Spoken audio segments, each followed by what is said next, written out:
இன்றைய காலகட்டத்தில் மரியாதைக்குரிய பாரத பிரதமர் அவர்கள் 5 நாடுகளுக்கு சுற்றுப்பயணம் செய்தார்கள். இங்கே உள்ள ராகுல் காந்தி போன்றவர்கள் ஏன் சுற்றுப்பயணம் செய்தார், மற்றவர்களை சுற்றுப்பயணம் செய்ய வேணாம்னு சொல்லிட்டு பிரதமர் ஏன் சுற்றுப்பயணம் செய்தார் என்று விளையாட்டுத்தனமான சில கேள்விகளை கேட்டுக்கொண்டிருக்கிறார்கள்.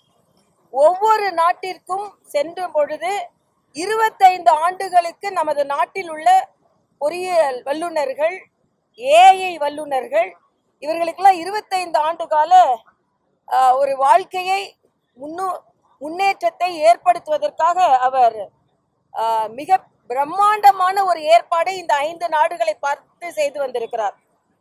நெதர்லாண்ட்ஸ்ல செமிகண்டக்டர் தான் இன்னைக்கு உலகம் முழுவதும் ஒரு தொழில்நுட்பத்தில் மிக உன்னத நிலையை அடைந்து எல்லோருக்கும் வேலை வாய்ப்பை ஏற்படுத்தி தருவது.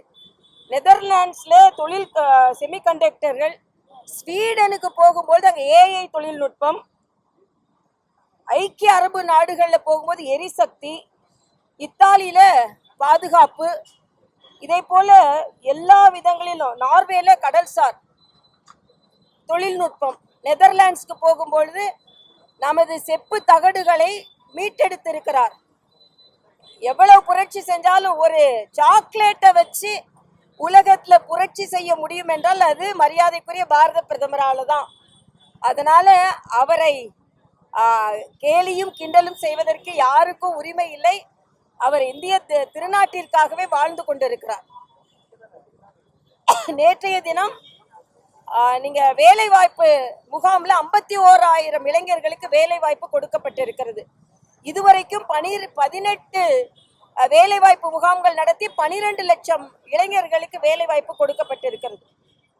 தமிழகத்தை பொறுத்த மட்டில் முதலமைச்சர் அவர்கள் பிரதமர் அவர்களை பார்த்து பிரதமர் எந்த அளவிற்கு இந்த நாட்டிற்கு சேவை செய்கிறார் என்பதை, அவர் தமிழகத்திற்கு என்னென்ன உதவிகள் வேண்டும் என்பதை முதலமைச்சர் அவர்கள் பிரதமரை பார்த்து சந்தித்து அதற்கான ஒரு நல்ல சந்திப்பை உருவாக்க வேண்டும் என்பது எனது கருத்து. தமிழ்நாட்டில் 2 சம்பவங்கள் மனதை உலுக்கியது. ஒன்று, திருச்சியில நான் நேற்று அதிகாலையிலேயே என்னோட ட்விட்டர்ல போட்டிருந்தேன். திருச்சியில் ஒரு செவிலியர் மாணவி சிகிச்சை, அரசாங்க மருத்துவமனையில் ஒரு செவிலியர் மாணவிக்கு சிகிச்சை பலன் இல்லாமல் உயிரிழந்தது மிக மிக மனதை உலுக்குவதாக இருந்தது. ஆக அரசாங்க மருத்துவமனைகள் எல்லோருக்கும் நம்பிக்கை உடைய மருத்துவமனைகளாக மாற வேண்டும். அதற்கு போர்க்கால அடிப்படையில் நடவடிக்கை எடுக்க வேண்டும். எல்லாவற்றிற்கும் மேலாக மனதை உலுக்கியது கோவையில 10 வயது மாணவியின் மரணம். இது யாராலும் ஒப்புக்கொள்ள முடியாத ஒன்று. இது அரசாங்கத்துக்கு ஒரு கோரிக்கை வைக்கிறேன், நான் தாய்மார்களுக்கு ஒரு கோரிக்கை வைக்கிறேன். அரசாங்கம் சிங்கப்பெண்கள், நீங்க படை உருவாக்கினீர்கள், ஆனால் அந்த சிங்கப்பெண்கள் வளர்கின்ற சிங்கப்பெண்களை காப்பாற்ற முடியாமல் தவிக்கிறார்களே என்ற எண்ணம் மேலோங்குகிறது. முதலமைச்சர் உடனே தீவிர நடவடிக்கை எடுக்க வேண்டும் என்பது எனது கருத்து. தாய்மார்கள், அடிக்கடி நான் சொல்வேன், பெண் குழந்தைகளை கண்டித்து வளர்ப்பதை விட கண்காணித்து வளருங்க. பெண் குழந்தைகள் மிருகங்கள் நாட்டில் உலா வருகின்றன. அதனால பெண் குழந்தைகளை நீங்கள் கடைக்கு அனுப்பும் போதும் சரி, வெளியே அனுப்பும் போதும் சரி, சற்று பாதுகாப்பான சூழ்நிலையை உறுதி செய்யுங்கள் என்று நான் தாழ்மையோடு கேட்டுக்கொள்கிறேன்.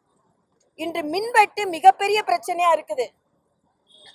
சகோதரர் நிர்மல்குமார் அமைச்சர் அதிகாரிகள் மீது குற்றம் சொல்கிறார். அப்போ அதிகாரிகள் மீது குற்றம் இருந்தால் தீவிர நடவடிக்கை எடுத்து மக்கள் பாதிக்கப்படையாமல் இருக்க வேண்டும் என்பது எனது கருத்து. இன்னொன்று நான் சொல்றேன், நான் ஏற்கனவே அட்மினிஸ்ட்ரேஷன்ல இருந்தனால சொல்றேன், மரியாதைக்குரிய முதலமைச்சர் அவர்கள் ஒரு 10 நாட்களுக்குள்ளே பல பிரச்சனைகளை சந்திப்பதால் ஒரு சர்வ கட்சி தலைவர்களின் கூட்டம் கூட்டி ஒரு ஆரோக்கியமான விவாதம் நடைபெற்றால் பல பிரச்சனைகளுக்கு தீர்வு வரும் என்பது எனது தாழ்மையான கருத்து.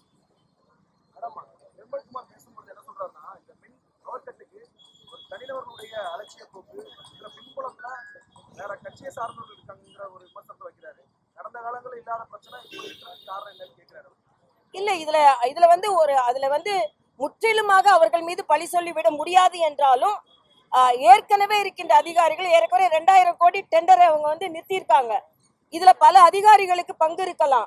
ஆக அதிகாரிகள் இந்த மின்தடை ஏற்படுவதற்கும் இதற்கு முந்தைய அமைச்சர்கள் மீது கூட அவர்கள் மிக இணக்கமாக பழகியதற்கும் காரணங்கள் இருக்கலாம். ஆனா அதை மட்டுமே நம்ம காரணமாக சொல்லிவிட முடியாது. அதற்கான தீவிர நடவடிக்கை எடுக்கணும். ஏன்னா இன்னைக்கு பாத்தீங்கன்னா எல்லாரும் ஒருத்தர் குறை சொல்வது அதிகமாயிருக்கு. இன்னைக்கு காங்கிரஸ் என்ன சொல்றாங்கன்னா, எங்களோட வெற்றியில திமுகவுக்கு பங்கு இல்ல, திமுக செஞ்ச குற்றத்திற்கும் எங்களுக்கு பங்கு இல்லை அப்படின்னு சொல்றாங்க.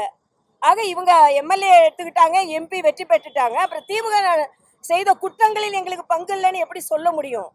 அதே இது காங்கிரஸ் முதுகில் குத்தி விட்டது என்று திமுக சொல்கிறது. காங்கிரஸ் முதுகில குத்துற பழக்கம் காங்கிரஸ் இருக்கு. அதனால முதலமைச்சர் விஜய் அவர்களும் எச்சரிக்கையாக இருக்க வேண்டும். திமுக முதுகில குத்துன காங்கிரஸ் முதலமைச்சர் விஜய் முதுகலையும் குத்துவதற்கு எந்த விதத்திலும் தயக்கம் காண்பிக்க மாட்டார்கள். ஏனென்றால் காங்கிரசின் சரித்திரம் அப்படி. இன்னைக்கு ஏதோ 60 ஆண்டுகளுக்கு அப்புறம் தான் சுயமுயற்சியில அவங்க அமைச்சரவையில் சேர்ந்துட்ட மாதிரி கொண்டாடி கொண்டிருக்கிறார்கள். புறவாசல் வழியாக மற்றவர்களின் உழைப்பின் மேறி ஏறி நின்று கொண்டு, ஏற்கனவே திமுக நேற்று சொல்லியிருக்காங்க, அவங்களுக்கு எந்த அமைப்பும் இல்லை, எங்களால் தான் வெற்றி பெற்றார்கள் என்று. அதனால காங்கிரஸிடம் இந்த ஆட்சி, அதே மாதிரி கம்யூனிஸ்டுகளிடம், இன்னொன்னு விடுதலை சிறுத்தைகள் அண்ணன் திருமாவளவன் என்ன சொல்றாரு, நாங்க இன்னும் அந்த கூட்டணியில தான் இருக்கோம், ஆனா இந்த அமைச்சரவையில இருக்கோம். அப்பனா அமைச்சரவையில சேர்ந்திருக்க கூடாது.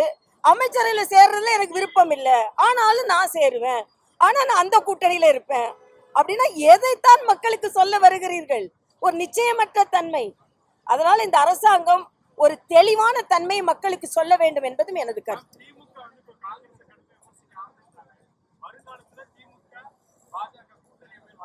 இல்ல, அது மாதிரி நான் உடனே யூகங்களுக்கெல்லாம் நான் பதில் சொல்ல விரும்பல.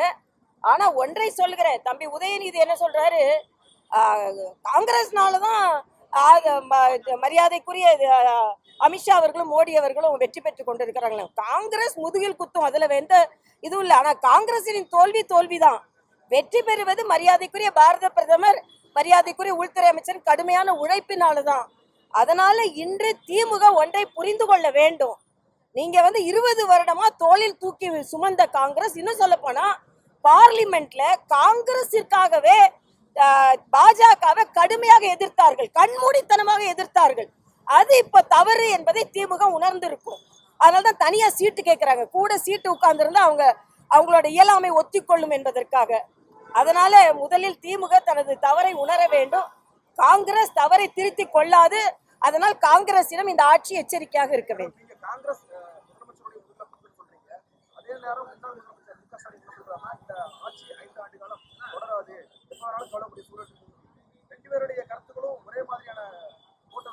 அதாவது ஒரு ஆட்சி இப்பதான் வந்திருக்குது, அதனால ஆட்சியை நம்ம செயலாற்ற விடணும். உடனே கவுந்துரும் அப்படின்னு ஒரு நிச்சயற்ற தன்மை உடனே சொல்வது சரியில்லை. இன்னும் கொஞ்ச நாள் அவங்க எப்படி ஆட்சி செய்கிறார்கள் என்பதை பார்க்கணும்.